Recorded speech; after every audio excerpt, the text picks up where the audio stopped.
ધ્યાનથી સાંભળો. જ્યારે તમે સભાન સાર્વભૌમત્વ જાહેર કરો છો ત્યારે હું પરમ શિવ છું. જ્યારે તમારું મન કહે છે, ઓહ, તમે એટલા સમર્પિત નથી. શિવ માટે આંખ કાઢીને આપવાની તમારી એટલી ભક્તિ નથી. તમે તમારી જાતને પરમ શિવ કેવી રીતે કહી શકો?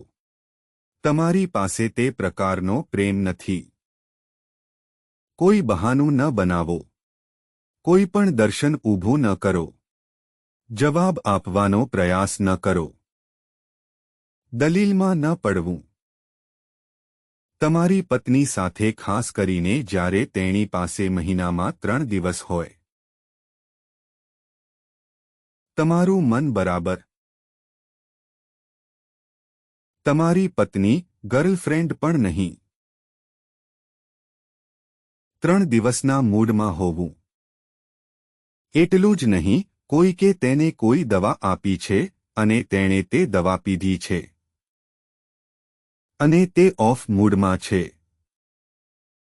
તે ભાવમાં જો તમે તેમની સાથે દલીલ કરો તો શું થશે? તમે જાણો છો. તે બરાબર. તમને શું થશે જો તમે તે ક્ષણે તમારા મનને સમજાવવાનો પ્રયાસ કરો અથવા તમારા મન સાથે દલીલ કરો અથવા કોઈ ફિલસૂફી બનાવવાનો પ્રયાસ કરો? તમારા મનમાં ના.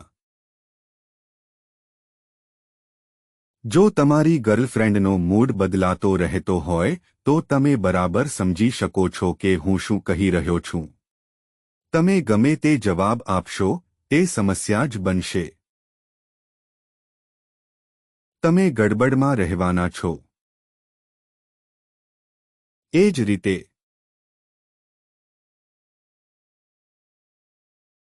તમે મનમાં ગમે તે પ્રશ્ન પૂછો, તેનો જવાબ ન આપો. તેમાં જોડાશો નહીં. તે પ્રગટ થશે. તે પ્રગટ થશે. તે પ્રગટ થઈ રહ્યું છે. તે આવી રહ્યું છે.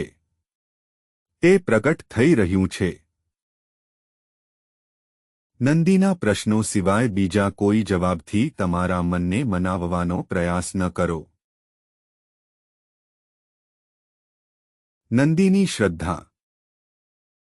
શ્રદ્ધા સબૂરી. નંદીની. બીજો કોઈ જવાબ આપશો નહીં. શૈવ પરંપરામાં માણસના પ્રયાસો એકલા આ ગાઢ ભૌતિકતાને 31 નીચલા કાર્યોના અવરોધોને ભેદી શકતા નથી. મુક્તિ માટે દીક્ષા, ગુરુ દ્વારા દીક્ષા, જે મૃત ચેનલ છે.